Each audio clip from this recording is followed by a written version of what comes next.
Welcome, and thank you for downloading this week Take Aim Outdoors, the Bow Hunters Podcast. Whitetail hunting stories, tips, and gears from across country. And now, here is your host, Brandon Hammonds.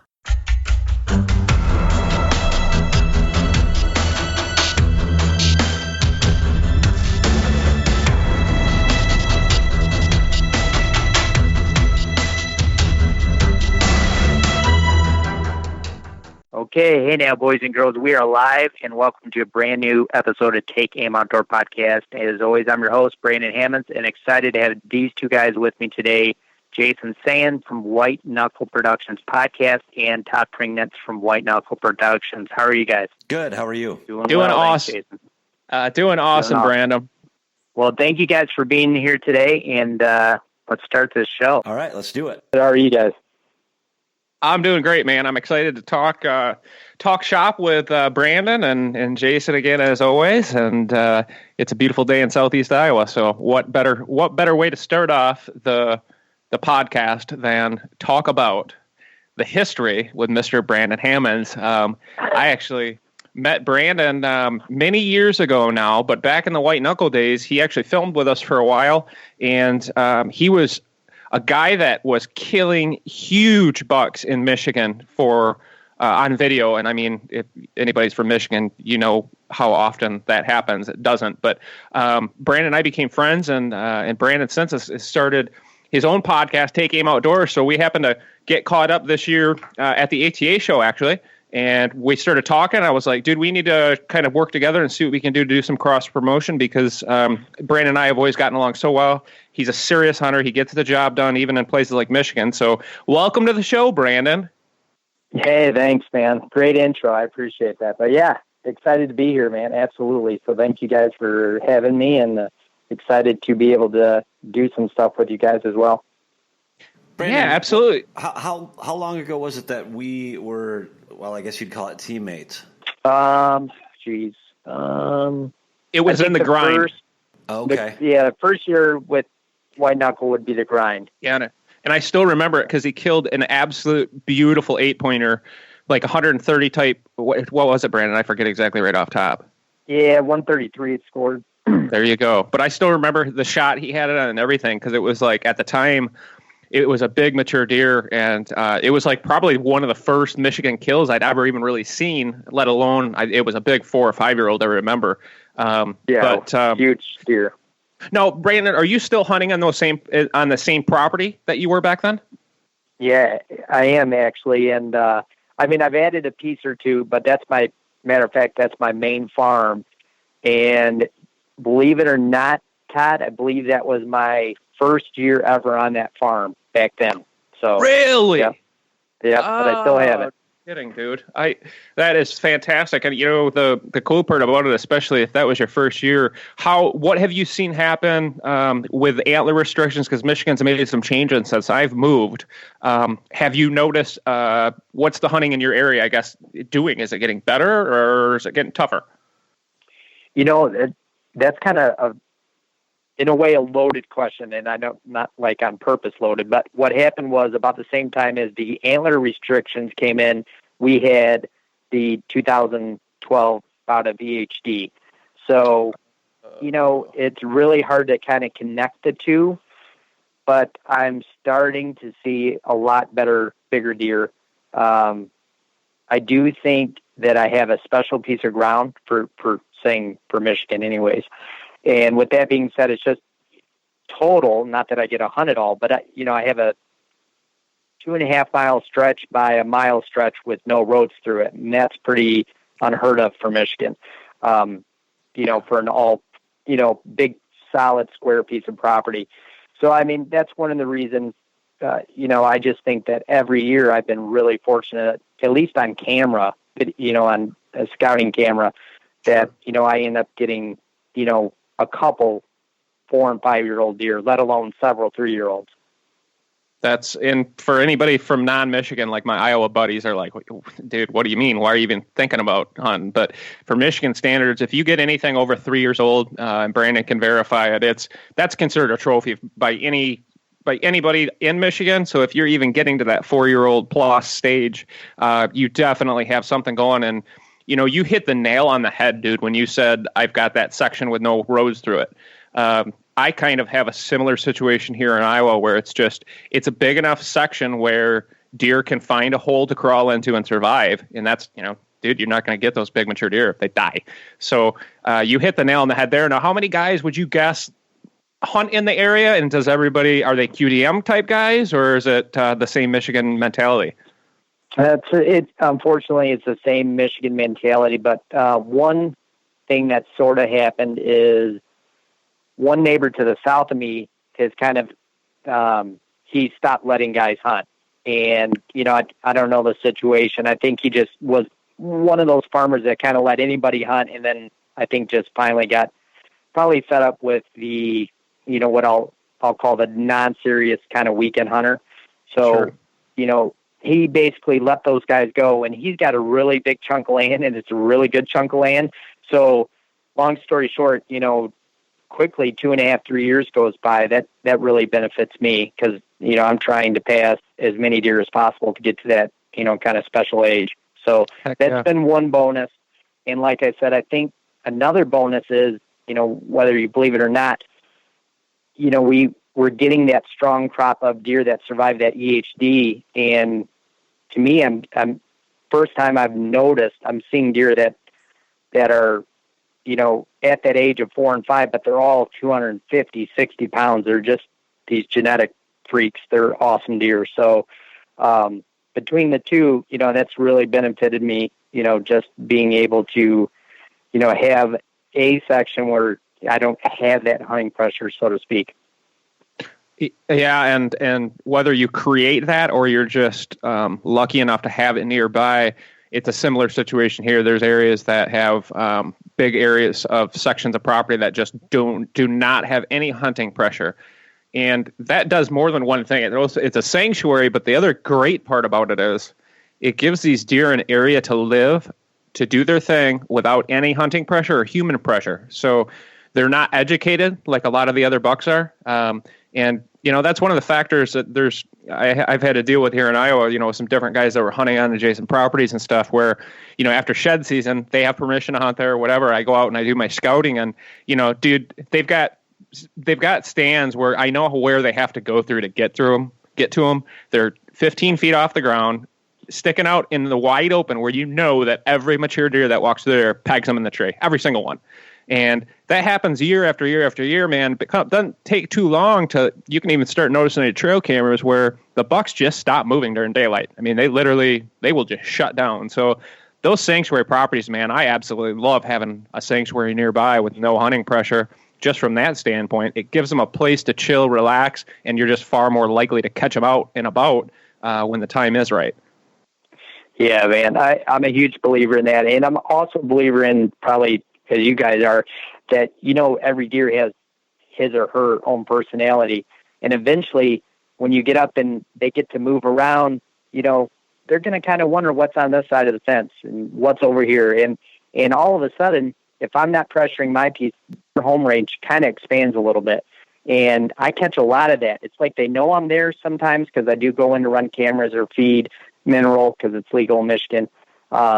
But I notice those deer are coming and going, and sometimes they're coming and staying a lot more on my property. So it's just a matter of time. So if you do catch, I guess that's a good tip. Notice a neighbor that nobody's hunting. Before you know it, you're going to start to see a lot more deer traffic on your own side if you're not pressuring it. Yeah, and dude, I've had this conversation, especially at trade shows. We get into a lot of conversations about this. Guys, the first question they ask you is, how many acres do you hunt? And I think some of them expect me to say, 10,000 acres or whatever. But I would so much rather have neighbors, and here where I'm at in Iowa, my neighbors are all kind of elderly. They're a little bit up in age.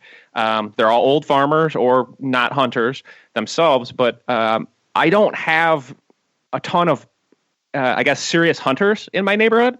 So the thing that I have been able to utilize in combination with, obviously, with that sanctuary property and having mature deer around is the food factor. When you've got all these different neighbors that are all chasing the same deer. They're all putting food plots in. They're all running trail cameras. That's a lot of human activity out in the field year round, because generally we're all crazy and out there doing stuff.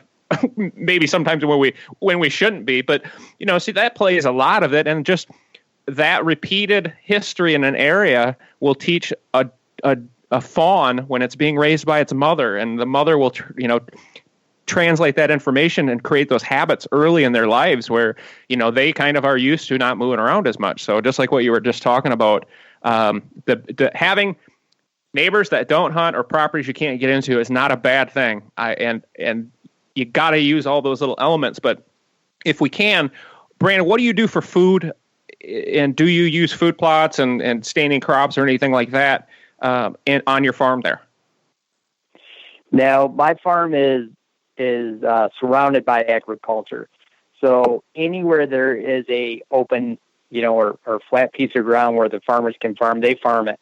So for years, matter of fact, 2016 was the first time I ever hunted over a food plot, and that wasn't here. That was in my farm in Indiana, which I shot a nice deer on. But I've never actually got to hunt over a food source in Michigan ever. So in a way, I kind of have been killing, some of these deer just the old school way, so to speak. But I absolutely use the advantage of crops, when it comes to cover or finding an inside corner where the deer just feel safe and will come out of cover or bed to go feed. But yeah, I do that kind of hunting quite a bit. Well, and that, to be honest, I think that's probably why you've been killing all those big deer, because I've kind of gone full circle on hunting food plots when I, first bought my farm in Iowa. And then I first got my ATV, I think 3 years ago, and it was the first piece of equipment I owned, and I had my own piece of ground finally. And I went bananas, and I still am a little bananas, but I was hunting and creating everything based on food plots and hunting right near them because, dude, who doesn't want to go hunt on a food plot and kill a mature buck on video? And it's also cool being on the ground, especially when you've spent your whole previous career or life up in a tree. So, but I started to realize, like, I was falling prey to the laziness. Especially self-filming, it's so much easier sitting in a blind with a camera on a tripod. You can just get on the deer. You're controlling the shot, where they're going to be, so much easier. So I started kind of getting lazy, to be honest. And this past season, I kind of said to myself, like, I need to get back in the trees and start chasing them like I used to. So I honestly believe even guys like Lakoski and these guys who have these huge farms and all these food plots, I think sometimes just because of sponsors, because of filming, sometimes, man, I think we probably sit in ground blinds a little bit too much. And I think sometimes that'll affect your ability to kill them with a bow. But when you're only, a bow hunter, that's all I've been doing. I think, Brandon, I don't know if you are a gun hunter or not, but it's a big difference when you're trying to kill one and only planning on killing one with a bow versus, well, I've always got shotgun or muzzleloader season to get it done if I don't get it done with a bow. It's like there's a mental switch there some ways. Yeah, I agree with you. I occasionally, like once every 10 years, I'll gun hunt just to gun hunt to change it up and do something fun because, I think sometimes we forget that we're supposed to be having fun. So, I'll do stuff like that just to remind myself, like, go have fun, go sit in the opening day with, a buddy or, my father-in-law, do something like that. But, Todd, to get back to ground blinds for 1 minute, that I know you kind of just spoke maybe on the negative side, but what's some of the positive sides that you've noticed, with that transition to hunting ground blinds? Well, it just like what you said, it was fun, to be honest. The first time, and this is the truth, man, if you can believe this, the first time I ever really hunted out of a ground blind for deer, shipwreck showed up an hour later. And I had that deer at 35 yards in front of me in a ground blind, and I'll never forget how humongous it looked and how unbelievably out of control. I had buck fever so bad. It was so crazy trying to determine where the deer was, get everything ranged, because when you're in a tree, man, with experience, you kind of create that radius around your stand where you know where 20 yards is, you know where 30 yards is, you know where 40 yards is, just based on angles and just experience. Well, you go on the ground, man, and that is all gone instantly. And they look so much closer than they actually are, just because you don't have that distance in the tree that you're working with. But I absolutely love hunting out of ground blinds, and I absolutely hate hunting out of ground blinds at the same time. You can control your wind a lot better out of them, but man, you're always wondering what's in the back of the blind, what's behind you.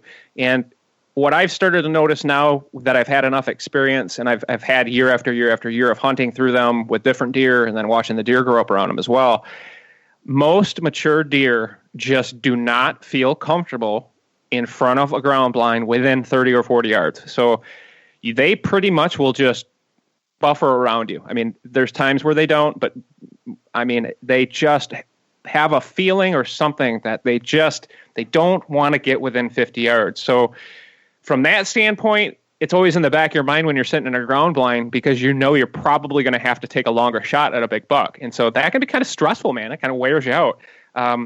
But there's a time and place for them, like anything. And now what I try to do is save my ground blinds specifically for late rut. I don't even hunt them during October. I take that back. I might go out for fun and shoot a doe or something like that out of one.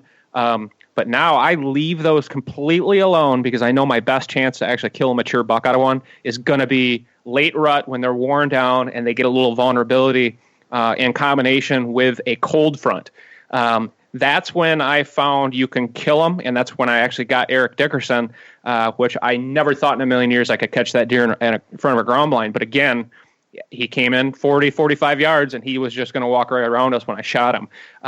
But I think it's a part of every hunter's arsenal, most definitely. But with a bow, it is tough. They just don't want to get that close to them.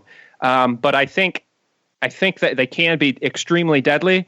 But the one part I will say too, dude, is I think you can also kind of ruin areas with them. Particularly, I've got a killer little food plot out in the sanctuary, and it's just a kill plot. It's unbelievable. And I was running my camera, one of my Spartans over at this past rut, and I had it way up in a tree overlooking the scrape. And I watched that camera for a month and a half, and I did not have a mature deer walk in front of that camera, which was right in front of the blind that I put out there. Even at dark, I only had a couple pictures. And so kind of like in the back of my mind, I was thinking, man, I don't think I'm going to be able to kill a buck out of that. And it ended up kind of ruining the spot. I really believe that. So I don't know what I'm going to do this year, but I know, like, dude, when you're hunting the food plots, like, you got to have a ground blind. And if you can, get it elevated. But for the most part, everything is so dependent on the situation, the time, and all that. But I think, like anything, the ones that are the cool spots, you end up overhunting them. So that's why I just kind of draw a line in the sand and just stay out of my ground blinds until the time's right now. Yeah, I was just going to ask you about that. Have you experimented with the elevation of the ground blinds? Yeah, and if anything, I think it makes it a little tougher to film out of. You get a better view and everything, of course, but I don't know. I think it just kind of ups the pressure a little bit on the deer. It's bigger. And they're not used to it around here. I think a ground blind, if you imagine what a deer looks at when they see a ground blind, they don't think, holy crap, there's a hunter in there, and he's either got a gun, a bow, or a muzzleloader, or a crossbow, and he's going to kill me. It's just a foreign object to them. So for me around here, I've had ground blinds on the ground for a long time. I think as soon as you put them up and you change it up, it just does that. It just makes it a little different, and they don't like it as much. But over a period of time, obviously, they'll get used to it and not have any concern. But a lot of it's the hunting pressure around you dictates what you're going to see in front of your blinds. And we always use, I'm very fortunate to be friends with Rich Baugh and Tyler Tissue and some guys who hunt here not too far from my house, 10 miles or something, probably as the crow flies. But they've got an incredible section where they control a huge area of property. So it's like about as good as it gets around here. And Rich knows what he's doing. He's got plenty of ground to cover. But he also stays off his property, hardly even hunts legitimately until late October. And he owns, I think, close to 500 acres or something. But they've got the perfect setup, and I've seen his farm, and I've seen the footage, and anybody who watches Whitetail Properties has seen Rich's stuff. And he has the most natural behavior on his farm that you could ever imagine or even consider to be lucky to have or to be around, where the deer just don't have any pressure, which means they move around during daylight and are just so much easier to kill. So that's 10 miles away. And the deer here on this farm, on my farm, act completely different. They're hunted more. There's more pressure. They've been shot at and or wounded, through their whole lives. Not like, some of the deer that grow up on these managed farms where they literally just have never been hunted, until they get 5, 6, 7 years old. And it makes a big difference, man. It makes a huge difference. So everything I do, I always kind of have like a pressure scale, and like depending on what time of the year it is, as the season progresses, and let's say you start in October 1st, the reaction, just even we get on ozonics, it changes through the season based on hunting pressure, the rut, weather conditions, and then food. And as the food starts to dry up and maybe they can't find as many acorns, and if the green is dead early and they can't find as much browse, all of those things put a little bit more stress on the animals, and that just makes them less likely to move during daylight naturally. So that's the hardest part about deer hunting is you've got all these factors, and I'm still trying to understand half of them, believe me. But the one factor that you can control is hunting pressure or a lack of hunting pressure on your farm, and that's one huge, huge thing. And that's a lot of it. Just not hunting until it gets good. And I kind of follow Rich's law now. I mean, I used to go out and film and hunt my butt off all of October, and just about the time where you'd start to finally see some deer movement, especially in the mornings, you'd be so burnt out and tired from hunting so hard, and you've ripped all your spots out, you've burnt them up before they get good. So now, like if I'm hunting early season at all, unless I'm on one, and if I'm on one, I'll go after them. But for the most part, I just stay out of my good stuff. And if I want to go hunt and work the cobwebs out, I'll hunt a secondary property or hunt like a field edge way out where I kind of want to intentionally put pressure. And that's another way you can look at it too. Is you don't necessarily have to hunt your best spots. You can actually put a controlled amount of pressure in certain areas to try to dictate where that deer is going to be next week or even tomorrow morning or whatever. If we can just for a second revisit the ground blind topic, David and I have had a tremendous amount of success over the years. His farm is odd in that there's a huge chunk of timber of which he can hunt 20 acres of actual timber. The rest of it is crop fields. And, by and large, everything to the north of us there is timber, or a large part of it is. So a lot of the deer end up coming to his fields to feed. And, that it's a great place to see deer. It's the hardest place, in my opinion, to hunt deer, because trying to kill a buck that walks out of a 400-yard stretch of timber along a field is, like, I don't know, getting a hole in one.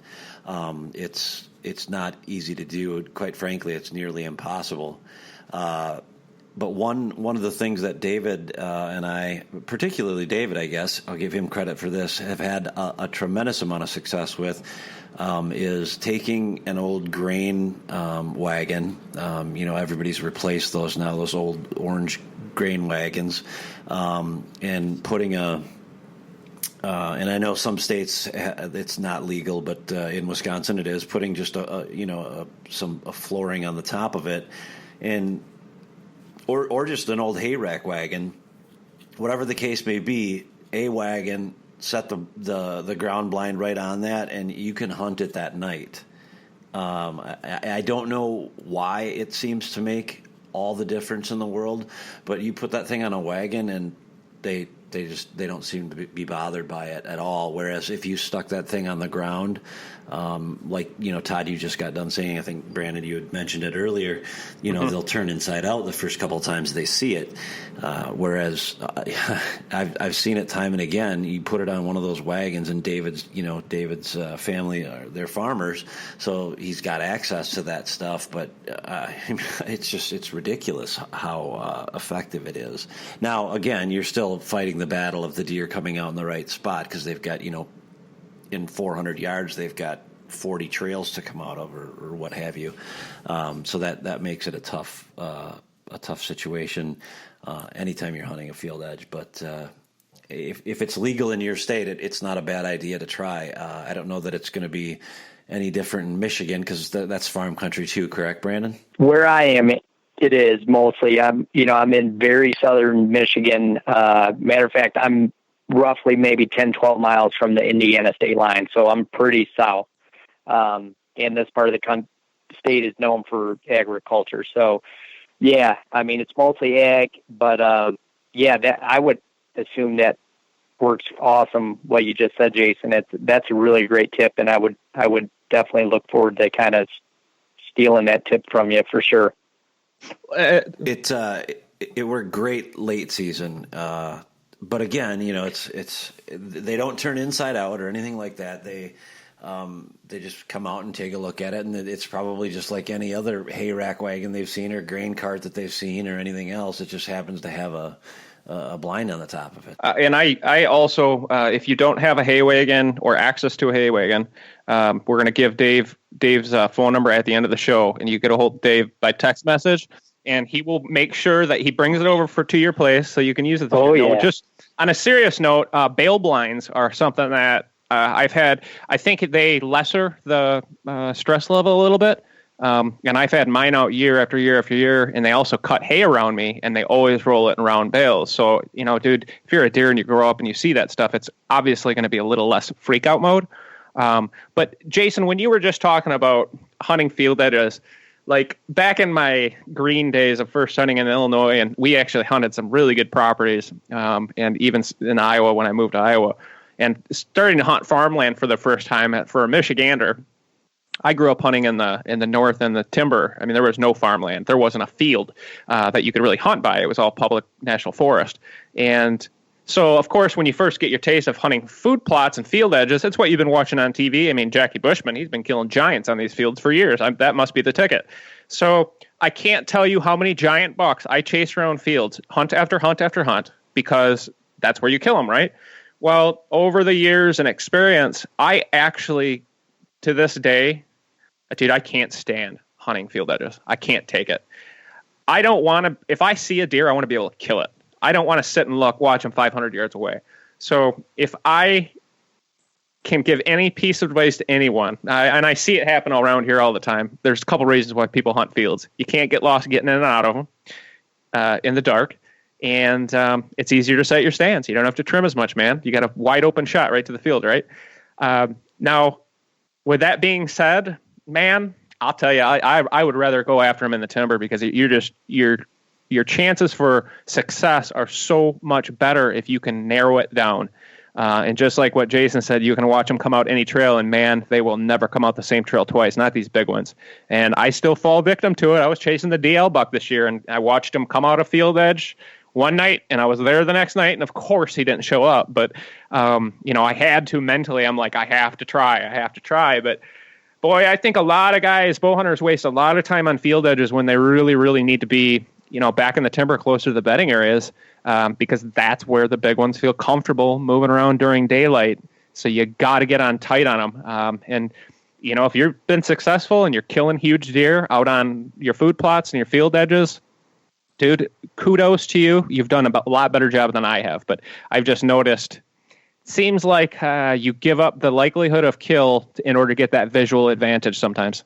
Well, I think just having walked to your property, Todd, it's I don't, and Brandon, I don't know what yours looks like, but just the contrast in topography and the overall lay of the land between what Todd hunts and what I hunt are two very different things. So, the fields that Todd is hunting are, my gosh, what are they, a mile long, Todd? 3 miles? Some of them, yeah. I mean, some of them are absolutely giant. To sort of put your stand and watch a deer 500 yards away or 100 yards away, and then be able to go home and brag, hey, I saw 57 bucks today. Some guys like that. They want the action, and usually that's why field edges are so popular. It's just because, dude, you're going to see a lot.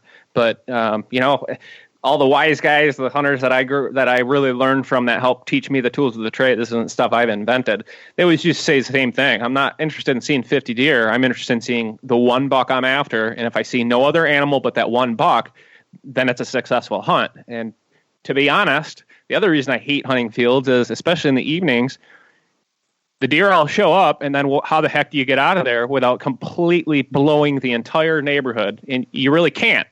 So we've invented ways of trying to spook the deer off, like without making them spook as much. But now I kind of just plan on I'm going to blow the fields. I'm going to blow them, but then I know where they're not going to be tomorrow, or where they're not going to be tonight or tomorrow night, let's say at last light. I kind of use that then. And then I can basically play off of what areas I put pressure into and try to anticipate what the buck that I'm after's next move might be if he was a part of the group that got blown out or whatever. Yeah, I was just going to add to that. At least here in Michigan, as soon as a field is cut, I won't hunt it. Now, there's an exception to the rule always, but at least in Michigan, you're not ever, unless it's the rut and you just got that one super hot buck on a doe, you're never, ever going to kill a buck on a field edge in Michigan, ever, unless that one exception to the rule. Now, the only other exception, occasionally I'll hunt field edges, Todd and Jason, is if it's only what I would call a secluded field, where it almost works more like a food plot than it does an ag field. And if it's secluded and it's a small little 8 to 10 acre, ag field that at least on 3 sides is covered, I'll hunt those field edges sometimes in the evening where, like Todd just mentioned, I do have an exit strategy. If not, it's the biggest no-no, at least in Michigan. I don't hunt them at all. Why do you think that is? Because I'm just going to admit my sins right now. I find myself, I would say before November 1st, 100 or 110% of the hunting that I do is on field edges. Now, when we're talking about my field edges, we might be talking about an 11-acre bean field and a 16-acre cornfield and a 9-acre alfalfa field that is covered on 2, 3, 4, in some cases 4 sides. But what do you think makes the difference in Michigan versus? I'm not saying I've had a ton of success killing big bucks on field edges. As a matter of fact, I've only killed one, and that was Splitter, and that was just an accident, man. I had nothing to do with that. I just happened to be in the right place at the right time, and my arrow landed where it was supposed to. Other than that, I really didn't do anything.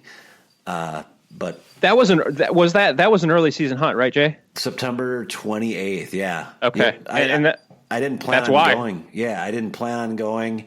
The wind was right. It was in the field that I was referring to at Dave's. I had put a Banks blind out there, and Sam Wiersma and I went out. It was a Tuesday night, and I just needed to get out and clear my head, so I called him to be my cameraman, and he did. And I'll be darned if the deer didn't walk out and present a broadside shot at 29 yards, and no one was more surprised than me when he walked out.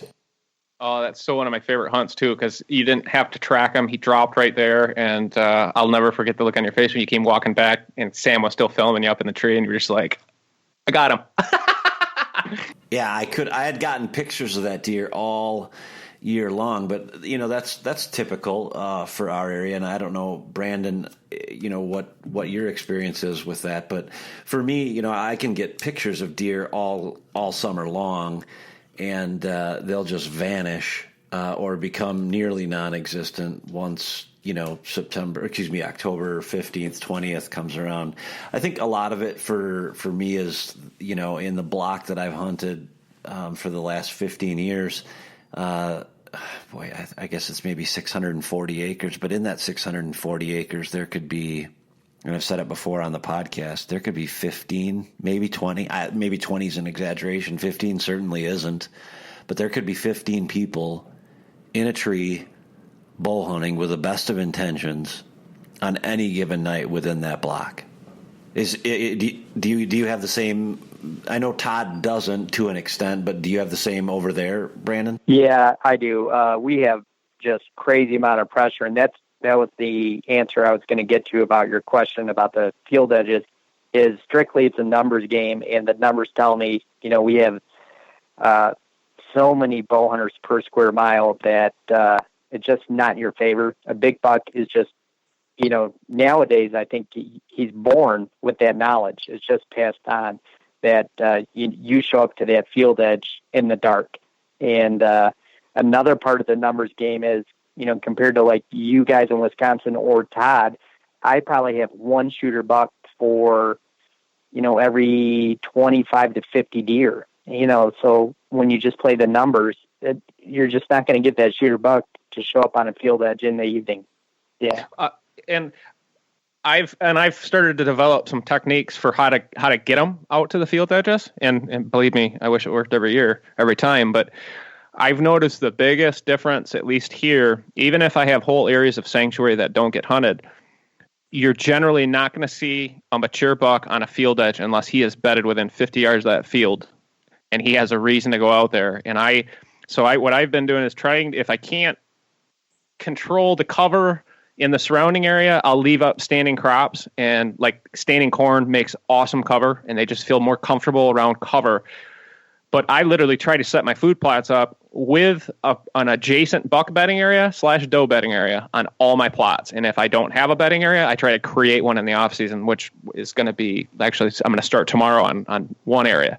So you're not going to pull them far, but if you're imagining a buck is bedded, let's say in the middle of this timber and the nearest food plot is a quarter mile away, he ain't going to get up and stroll a quarter mile to that food plot during daylight.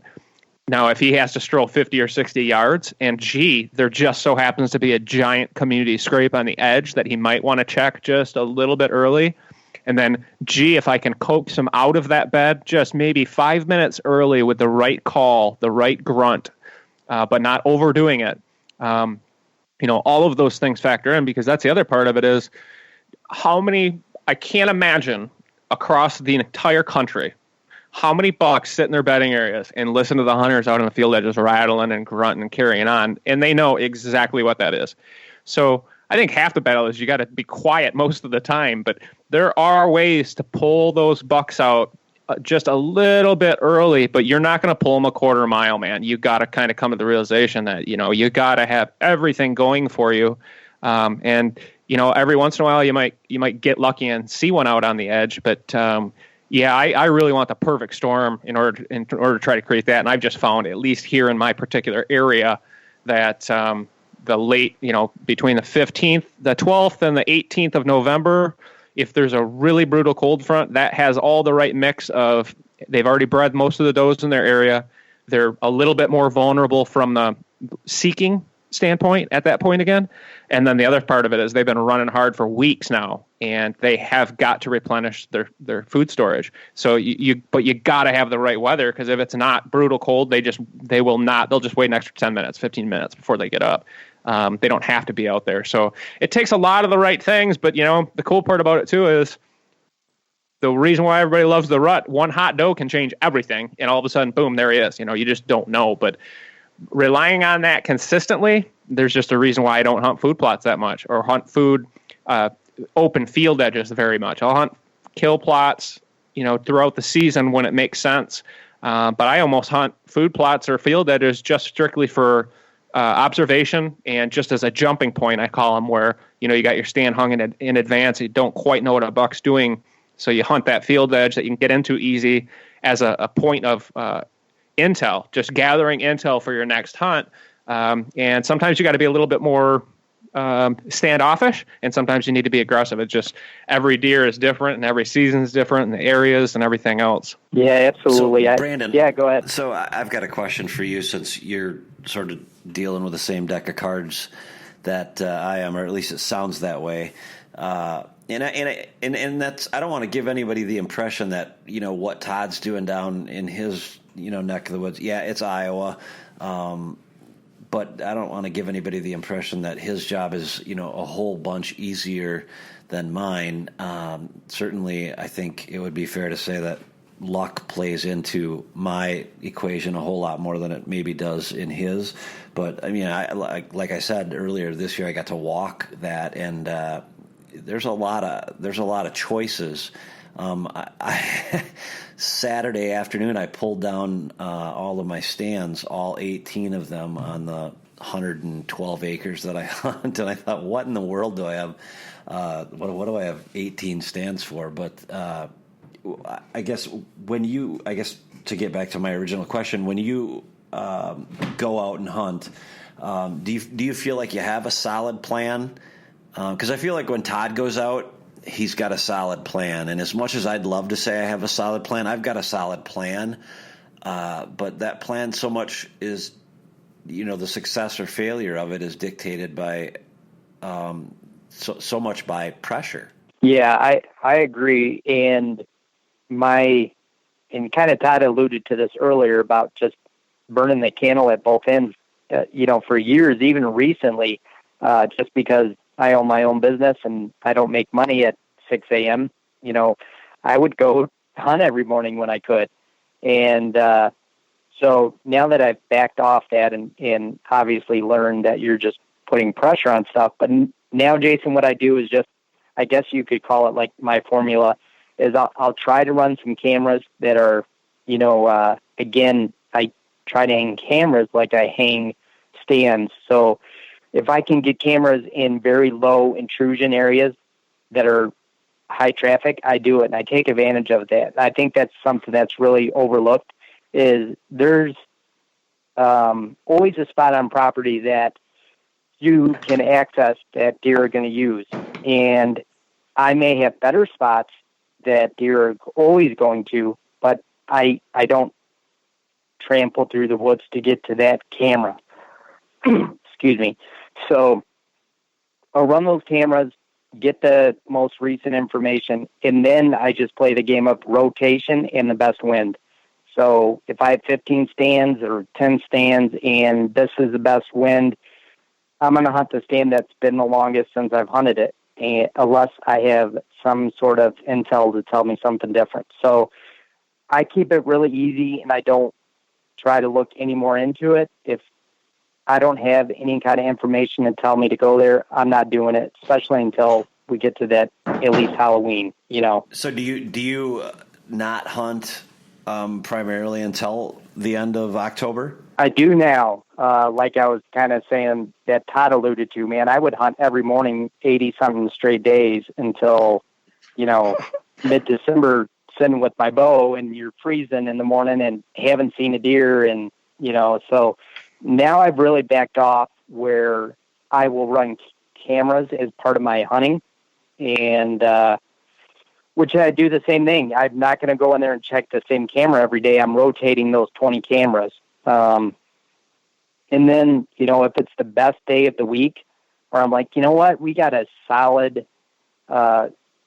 northwest wind or something, or west wind, and the temperature is going to drop 15 degrees. I'm going to go hunt a spot somewhere. So now I look for those days, but I'm really trying to pass on those days in the middle of October and just letting what we call the lull be the October lull and not trying to put pressure on the deer. You said it, Brandon. The old mentality of you're not going to kill him from the couch has been ground into our brains since we were kids. And I think you got to be out hunting. You got to be out hunting. You got to be out hunting. In order to be a hardcore bow hunter, you got to hunt every day. And then you learn more and more, and you realize that's about the worst advice and the worst thing you can have. But as humans, more is better, right? I mean, we're just wired like that. Yeah. We're just wired. So what Brandon was just talking about, he just hit the nail on the head. From October 1st until the end of October, there's usually, here in Iowa, we'll have one or two, maybe even 3 good cold fronts that will come through. On those cold front evening hunts, I'll go out and I'll sit on one of my kill plots. Now, I'm not going to be putting any crazy pressure on, but I'll go to an easy spot, easy to access, where I might get lucky and catch one of those bucks coming out a little bit early. But it's very low pressure spots. In fact, I can back that with a great story. Kyle and I, the first 3 years, I believe, that we filmed White Knuckle Productions, the old Michigan mentality from October 1st until I was going to kill a deer, we hunted every single morning and every single night from October 1st. And the first 3 years, my God, it almost killed us. I mean, I almost killed Kyle, and he probably almost killed me by the end of October. And the year of the grind, I believe it was, we hunted every single morning from October 1st until October 25th. And on October 25th, that was when we saw Bentley, who was a 3-year-old at the time. I thought he was mature, but he wasn't. And that was the first activity of any type of a racked animal. And this is hunting incredible Iowa property. And I was moving around, running and gunning. We were working our tails off the entire year. And that is literally the truth. On October 25th, that was the first time we saw an actual buck move in the mornings. In the evenings on food plots, you can catch them here and there. But, dude, just like what Brandon's saying, you run your trail cameras, and over years of experience of watching those trail cameras and seeing the deer activity, you're not going to kill what's not up moving around. So you can either go blow your spots or be patient. Let all your neighbors put the pressure on and move those deer into position for you where they've got a place they're going to hang out. And you're not only pressuring the bucks, you got to realize, where are bucks during the pre-rut, middle of the rut, and post-rut? Their life revolves around does. So you're not only pushing the buck out potentially or putting pressure on that, keeping that buck off the field, but you're also putting pressure on the other deer. And if you can have all those little things aligned where you've got the does, you've got the pressure around you that's pushed him maybe into this core area, you've left it alone, you've waited for the right conditions, that's when you go in the first hunt and you kill the big mature buck in that area on the very first hunt. But you aren't going to do it on October 1st, most likely. Most likely not. Yeah, you're right, Todd. So, yeah, I think that's the hard part of being human is sometimes we have these great big brains and we overanalyze everything and talk ourselves into doing stuff that we normally wouldn't. And, you know, the other part of it too is, and I fall absolute victim just like anybody. Facebook, Instagram, Twitter, all these different things, you know, as soon as a season starts rolling around, you start seeing these buck pictures come up on the line. And you're watching your Facebook and you're like, yeah, I'm not going to hunt tonight. And then all of a sudden somebody shoots a 200-incher in Kansas or something, you know, and you're just like, oh my God, I want to kill a 200-incher too. So before you know it, you talk yourself into going hunting where you shouldn't be because of the pressure that you're seeing, that you're putting on yourself because of the competition thing, man. Hey, if other guys are out there hunting and killing bucks, I should be too. And so I think social media can be one of the worst things in the world for hunters just because it kind of pushes you a little bit earlier than you should probably. I can't disagree with that. I think that there's probably a lot of truth to that. I just don't know that in my area, not that I want to contradict what you're saying because I'm not. I just don't. And Brandon, I guess you could speak to this as well. I just don't know that in my area it makes enough difference just because of all the pressure, you know, everywhere else.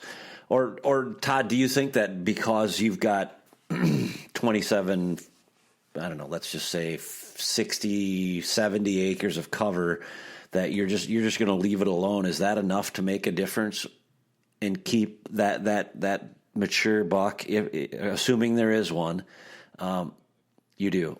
How do you feel about that, Brandon? So I agree. If you have, let me go back, Jason. You're referring to just a section that we're going to call a sanctuary. Is that what you're referring to? Well, I guess what I'm saying is that I'm hearing Todd say, you know, you can stay out of that area, wait for those 1, 2, or 3, good cold fronts. You know, Mark Drury would say the same thing, and a lot of other successful hunters would say the same thing. And I always feel like, saying you're in theory that's right, but is staying out of my little 70 acres, in you guys' opinion, is that going to make a difference? In other words, I enjoy hunting. I enjoy going out to hunt. But am I doing myself a disservice by hunting, even though it's a small parcel, in a larger parcel? Am I doing myself a disservice by hunting that? And by not hunting it, am I doing myself a service? In other words, is that enough of a difference in pressure to make a difference? I got you. Now, what But I did notice that was long, wasn't it? Sorry. But I noticed you said earlier, Jason, was you had like roughly, again, this comes down to me, just numbers, right? You have a section that's 640 acres and 15 guys around that section, right? Let those guys work for you. Let those guys put that pressure on and drive deer into your area that you're not hunting. And then you go in there on the perfect days and you get the deal done. I think that, just like Todd said and the jury said it, it's really the only way to do it. Now that I'm trying to not be an Iron Man and hunt every day, and now I'm trying to use my brain, good Lord, the deer that I might have killed if I was smarter. You know what I mean? But I would say, advice to you, man, you let those guys put pressure on those deer, because those deer are going to know they're there. Let them drive them into your property, because they're going to go somewhere safe. You know they are.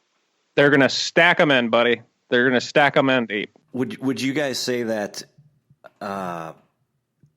that same line of thinking, that same methodology would pertain to checking trail cameras as well? You know, we've got a new sponsor this year, different trail camera sponsor, Spartan cameras. You know, now, you know, I don't have to go in there and check them. For guys that maybe don't have a cellular camera yet, is it still important to stay out of those areas, not just during hunting time, but intrusion, lack of intrusion is, am I here?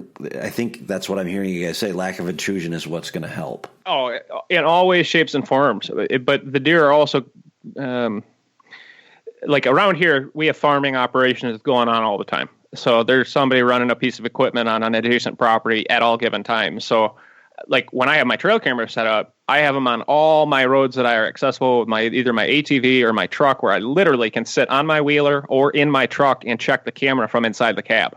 But I use that just like another hunter in an area. I mean, if I got a guy hunting, I know along a food plot edge adjacent to my property or whatever, 200 yards away, I use every one of his stands that I'm aware of, and I like plan for that guy going in and hunting it probably too much early. And I know that downwind of those locations is probably going to be my best bet to catch a mature deer if he's on his feet moving from point A to point B. And the same thing with trail cameras. When I'm out checking my trail cameras in the summer, spring, fall, whatever, specifically in the fall, I am intentionally knowing I'm putting pressure in to check that camera. And so you just kind of got to imagine how that's going to affect your hunt. But I'm usually not putting cameras anywhere near where I'm hunting. But just like what you said, Jason, with the Spartan cams, now that changes something. So I've already found myself from last year, you know, it's not the Bible. And I think sometimes trail cameras can be the demise of us because, you know, long time ago, I went through the same phase that everybody does, I think, when they first get trail cameras, which is you're trying to get pictures of big bucks. And I kind of you come to the realization, you're like, you know, my goal in life is not to get 1 million trail camera pictures a year. My goal is to get enough pictures to know a buck is in the area. Once I know he's in the area, I will use them additionally through the season. But you got to be careful during the rut, especially, man. I swear you can chase your tail around in circles. I think sometimes you got to almost ignore them. And now, unless I'm really hunting one particular buck and I'm really trying to focus on where is he at right at this moment, I won't even really check my cameras during the rut. I'll just let them go for a couple weeks at a time, just knowing those bucks are around. I know where their core areas are. And to me, that's all I really want a trail camera to do, is tell me where a buck's core area is, where he's bedding, where he's feeding. And then you have to use your experience and, you know, your wits as a bow hunter to do the rest. Sometimes, you know, knowing that balance of putting too much pressure on versus not putting enough pressure on, that's the hardest thing a bow hunter goes through. And it's the hardest thing mentally that I go through every year, knowing when is the time, and you just got to follow your gut. But a long time ago, hunting with different guys, I've learned that I would much rather take my chances and be aggressive if my gut is telling me to, than sit back and wonder. But with that being said, man, that's when I know very, very within, I know where a buck's bedded specifically. You know, that's when I'll get aggressive. But otherwise, I think, honestly, you do more damage than good throughout the season by getting into core areas. So most of my core areas, the only time of year I literally will go into them is during shed season. And then if I haven't killed the buck based on my game plan, that's when I'll get aggressive, throw my lone wolf on my back, and go right into their bedding areas when I've already exhausted all my other possibilities. But I usually won't start doing those types of hunts until mid-November, later in November, and that's when I throw anything out the window and I just go after them, because I figure time is ticking. There's only so much time left in a season. But a lot of guys burn their best stuff out before it really gets good, man. And I'll tell you, from what I've learned in hunting here in Iowa, the bucks I'm going after, which are the 6-7-year-old deer generally, they are more apt to die in the middle to late November. And by that time, most guys have burned through all their vacation time, they've burned through all their tree stands, and they've burned through all their property. And that's why I'm seeing all those bucks in those spots, is because they've been pushed out of other areas, and I've let them be pushed out of those areas. And I've let them soak in, get stacked into those spots. And whether you're hunting 50 acres or 500 acres, you've got to plan your season so that no matter when you go out hunting, you've got a fresh little pocket to move into. And Jay, like for you, it might not be a huge area, but break it down into smaller quadrants and just say, all right, I'm not going to go into that 5 acres. And then, you get to the point of your season where you're starting to realize, okay, time is running out. Then you get aggressive and you move in on that little 5 acres that you've been out of and have not touched all season. In stupid little pockets like that, man, even here in Iowa, you'd be amazed at where some of these bucks find to live. And, Jay, you walked all around out in that property, all around back of my place. And when I ended up hunting Rusty Nail, and even this past year's DL buck, they were bedding within 100 yards of the main parking area for the whole neighborhood. Okay. They got all this ground, miles and miles of property. They go climb underneath a log, but you got to realize, man, they're going to be around the does. They're not as far away as you might think. They're going to be around those does, but they're just going to stay in that little pocket area. And you just got to know when to move into that area, I think. Okay. All right. Does that make sense to you, Brandon? I mean, do you agree? Yeah, I do. Like Todd said, one big thing is access, and access, with a vehicle or a tractor is huge, I think, just because, again, I'm in agriculture land. So that helps. There are a lot less pressure because of that if you can drive, almost to a trail camera.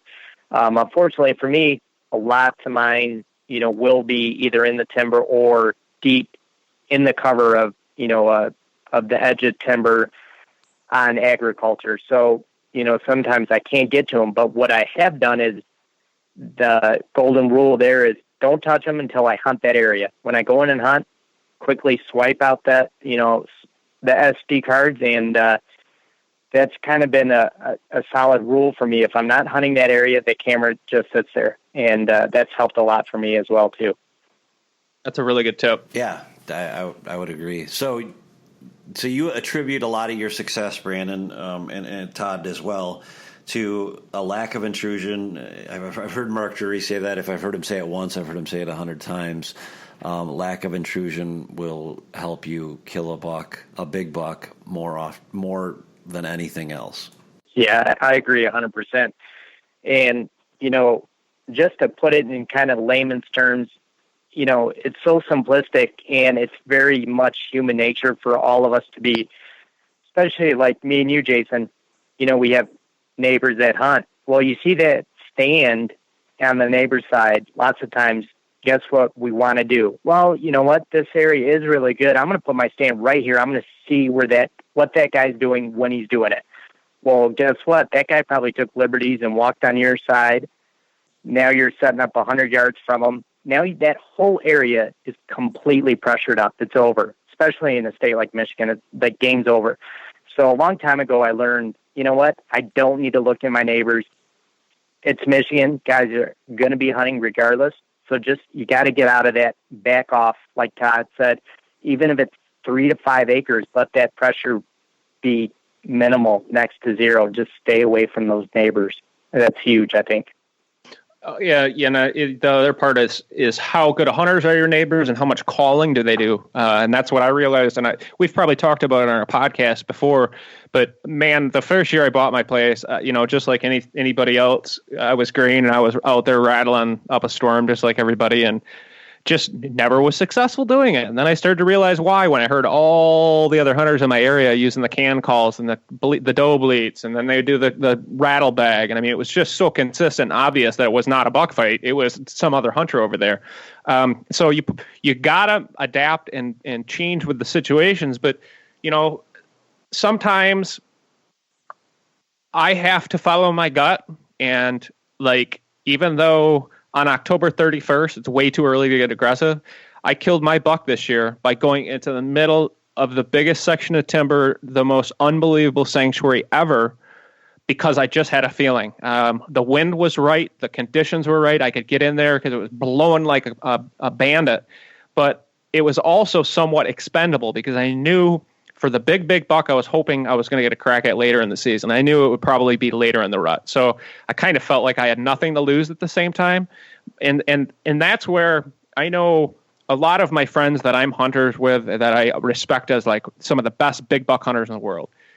Some of them have that aggressiveness and some of them don't. And it just depends on the hunter, the situation, your experience, and making it work for you. For me, I know for the deer I'm going to try to kill around here, I have to be aggressive because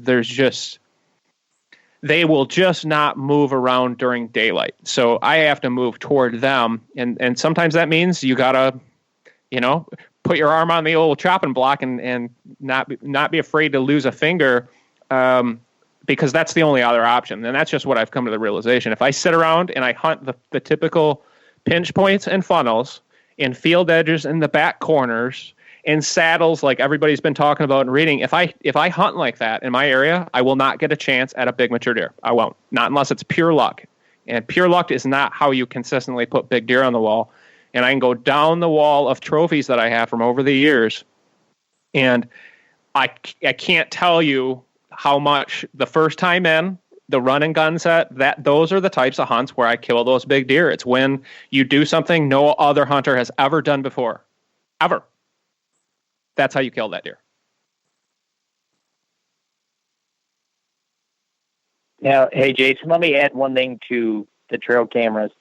One thing I do a lot in the summer or, late summer is I will use the topography of the land as well for access. So if I can't access, one of those trail cameras by my car or ATV, I will legitimately walk way the heck out of my way to be covered by something to get to that camera. So very seldom, even when it's way out of season, I do my best not to put pressure on those cameras because to me, it's part of hunting. Especially in Michigan, like Todd said, I got to know that I have a big buck on that property, so I have to approach, that property all year as if I'm hunting. If a big buck's there, I don't want to blow him out.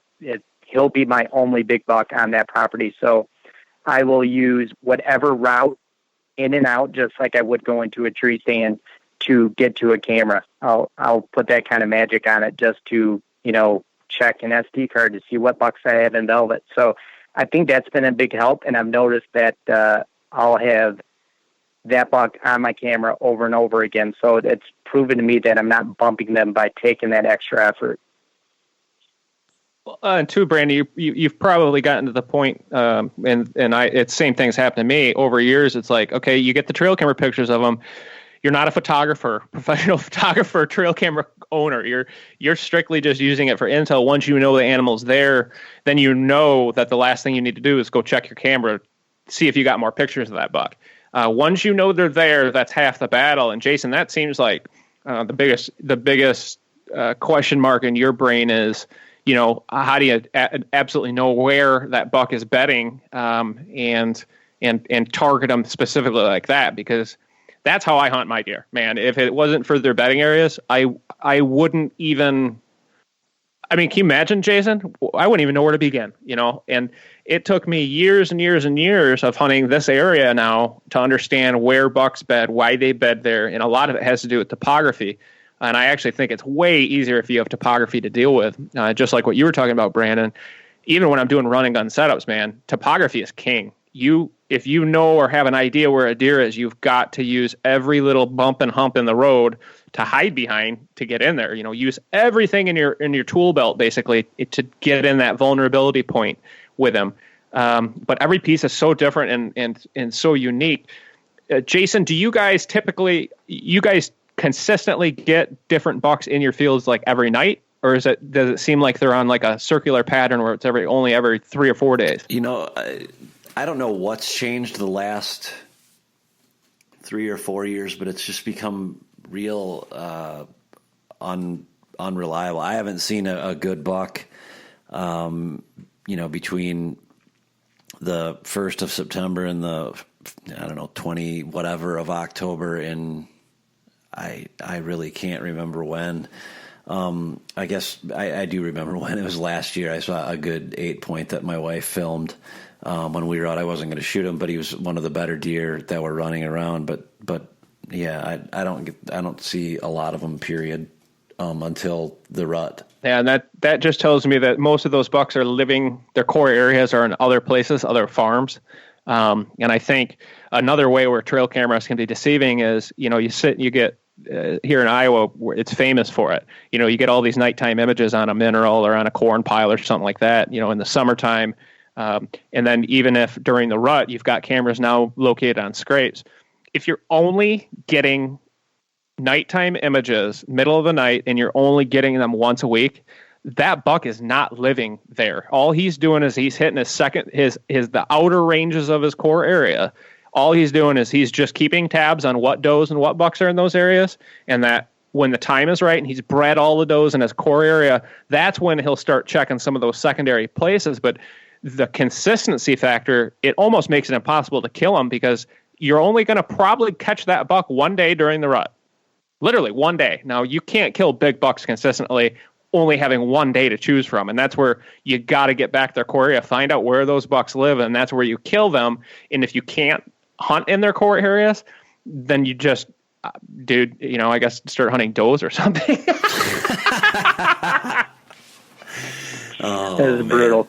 That was brutal. I agree. I agree with what you said, and there's a lot of frustrations. And I think, Brandon, you would echo that sentiment.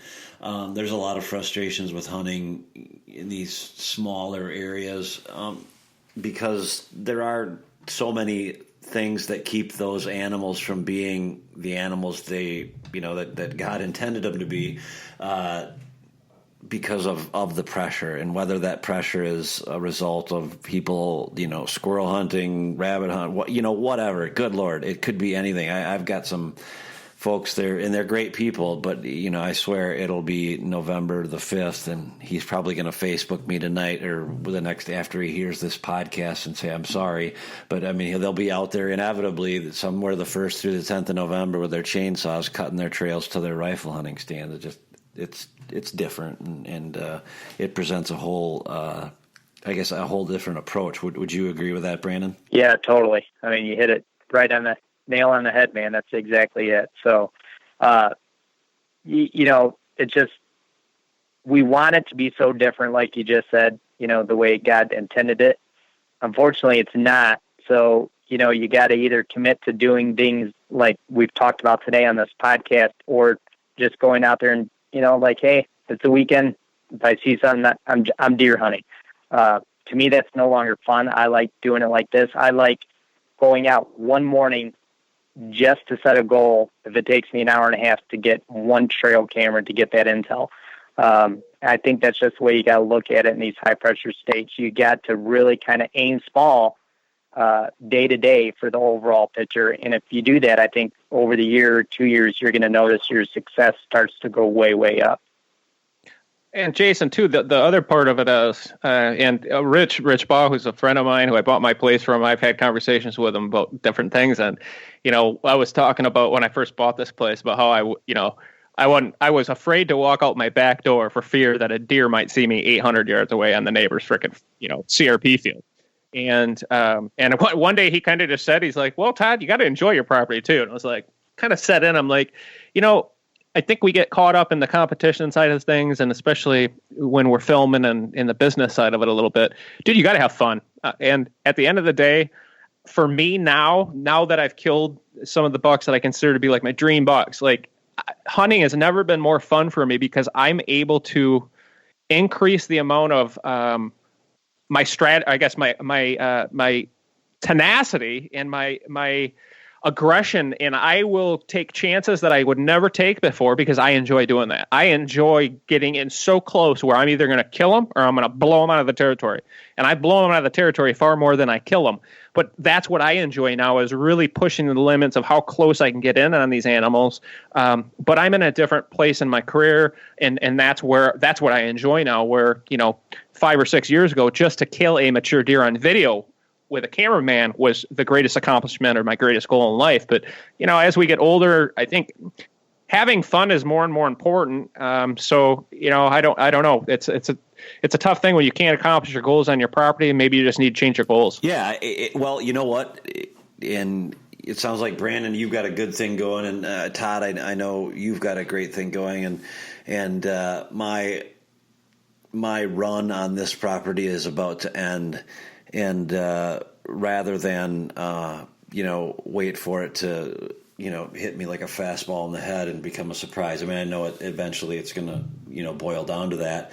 I'm going to, David and I have talked about it 100 times, and this year we're just going to do it. We're going to find somewhere else to go for the majority of the time, and leave it alone and leave it untouched, and see once if that makes the difference. So I guess maybe we should have a podcast sometime in December so I can tell you guys you're wrong or you're right. Heck yeah. I'd be curious.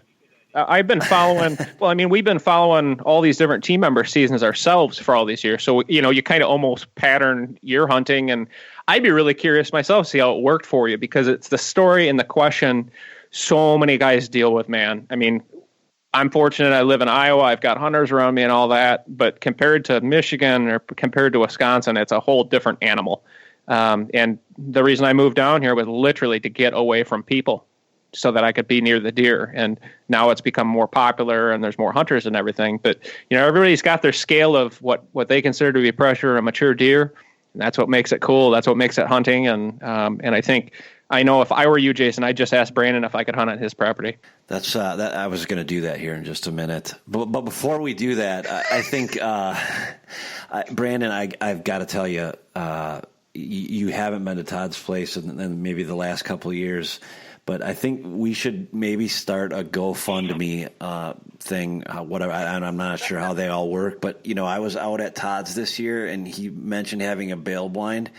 Well, he's got the remnants of a bail blind. He's got that metal structure, and then the black tarp that goes over it, and any resemblance whatsoever of bail is gone. It's like there was a fire, and it burned every bit of it off. I rode by it, and he's like, "Yeah, that's my bail blind," and I'm like, "That's not a bail blind, dude." The camouflage in the darkness is fantastic, though. It's a nighttime ninja blind, huh? It absolutely is. You look at it and you go, boy, that poor thing looks like, I don't know, anemic or something. But I just feel like we need to pass the hat for Todd so we can get him some Attention redneck blinds. Todd could really use some new covers for him. And the funny part is, Jason, those bail blinds were actually the very first Blind Ambitions bail blinds, and Redneck ended up buying them. But I did some product design and engineering work for them when they were designing those. So those are the actual first ones. Those were the first ones they ever made, and I've had them all these years. I remember you left me alone at the Wisconsin bail blinds Turkey Expo. David and I and a couple other guys in your booth alone by ourselves because they just came over and took you, and you were gone for like 4 hours. And that poor bail blind, she took another trip because it had it up on top of a platform, and that whole platform tipped over during the last set of storms we had. So it's we had such strong winds, but those bail blinds are sweet because they have a metal frame. So if you guys get a ton of snow, like we don't get a crazy amount of snow down here, but pop-ups, when you get a lot of ice and snow, that becomes an issue. It always collapses them, and as soon as they get collapsed, man, it's just a matter of time before you start breaking poles. But those bail blinds are sweet from that standpoint, that they're tougher than heck, and they last literally for years. You just need to occasionally recover them so they don't look like like a black molded pile of hay. No, there's no hay there at all, Todd. There's none. There's zero. It's gone. There's grass. There's grass on the ground. We'd be farther ahead to blow glue all over it in a good windstorm and then just pick the grass around it and throw it on it. I'll take what I can get, man. I've always wanted to give you a hard time about that. And when you were talking about having a bail blind, I'm like, I need to set the record straight here. I have a bail blind. And I did shoot a doe out of it this year, and that was it was almost like cheating. It was fun. They got in real close, and they don't know you're there, and it is a lot of fun. Those are cool. All right, everybody. Big shout out to both Jason and Todd for joining me today from White Knuckle Productions and White Knuckle Production Podcast. This was a fun episode. This was a crossover episode, so you may see it kind of flowing through the social media on both places, Take Aim and White Knuckle. But happy to spend some time with those guys. And we didn't really get to close the show properly. We were kind of chatting offline a little bit. So as you guys know, make sure to check us out every Tuesday on podbros.com, outdoorpodcastchannel.com, the only outdoor-related RSS feed, iTunes feed out there where a new outdoor-related podcast pops up every day. So make sure you check that out. Leave us a 5-star review if you would, and we will see you guys next week.